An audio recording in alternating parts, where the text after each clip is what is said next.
Hello and welcome back to Pseudo Gameplay TV for another character analysis. Today we are having a look at a very special individual, and that is Psylocke. Now Psylocke is one of the older members of the X-Men. She came around very close to the time that Nightcrawler was introduced, and subsequently actually is made available as a playable character at the exact same time in the game. But Elizabeth Betsy Braddock is a very interesting individual.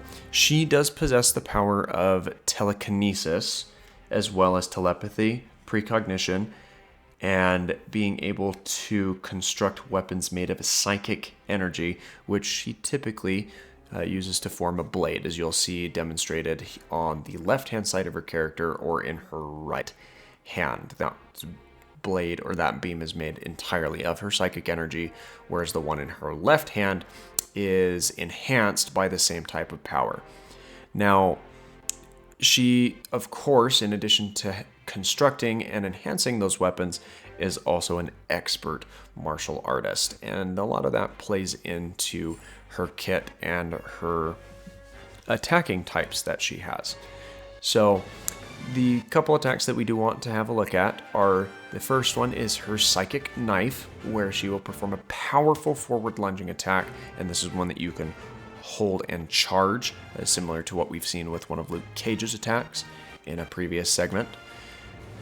She also has access to the Katana Slash, where the Psionic Knife with the dagger with the character's right hand slices into enemies as she spins. So an interesting application there as well. Her third attack is the Psionic Shuriken, which launches a volley of explosive psionic knives while the character jumps backwards. And this is one that you can mash to continue to use, so potentially devastating applications there with this particular attack. Her fourth and final ability that she gains access to is her Psionic Blast, where she will gather her psychic energy and attack the area around the character. So a little bit of an area of effect attack to contrast with her melee type attacks. Now the team setup that we currently have is to maximize her own synergies. Again, you will see that there is a 10% increase to her strength, mainly due to her synergies with Gamora and Storm. Deadpool's along capitalize on a couple of the other synergies that are available as well. But let's go ahead and jump into a fight, into a rift, a 200 enemy style wave, and showcase what it's like to actually use Psylocke in this game. Now, Psylocke does possess the second mid-air jump, as well as a couple of other custom characters that we've seen. Her medium attacks will slash out with both her katana and her psionic blade, which is important to keep in mind. Her heavy attack has an element of knockdown to it, where she will kind of flip forward in the air and then even extend that hitbox a little bit with her psionic blade. And her aerial attack, she will slash downwards into the air as she comes down on top of the enemies in the nearby vicinity. Now the Psychic Knife is an attack that, again, you can charge and directionally influence a little bit, and then she will charge forward and plunge that attack into the opponents that are in her path. So can be good for getting through some enemies. Do keep in mind you have some extended vulnerability as you charge up that attack.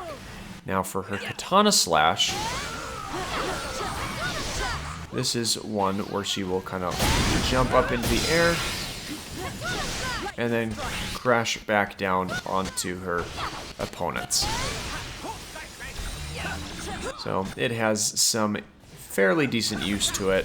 It chews through your attack stamina pretty quickly, so do keep that in mind as you use it. Now the Psionic Shuriken is one of those ones that you can spam probably a little bit more safely, and she will kind of throw those out in a little bit of a fan type pattern out in front of her. They will then explode and rack up more damage after they have fallen. So they do have some implications, some decent use there.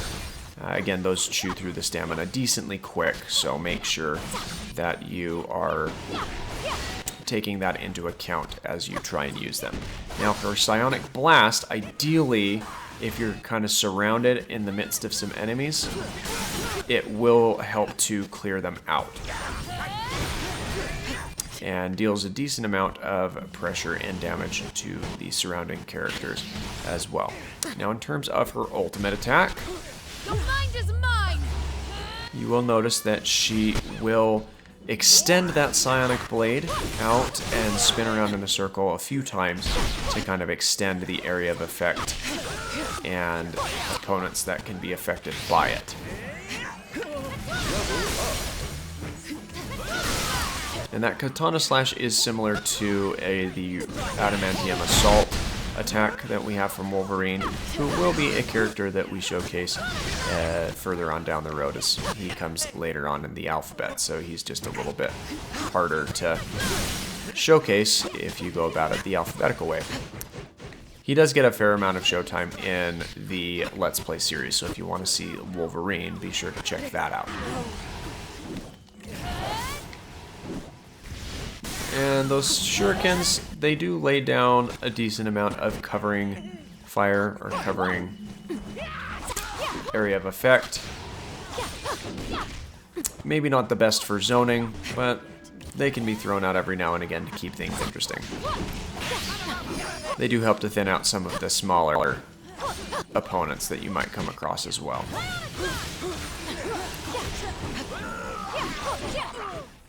Lightning storm. Your mind is mine. Yeah, so there is a initial hitbox on that ultimate attack for those who are standing right next to her, and then she extends the damage and the hitbox area as she swings that beam out and around herself as well.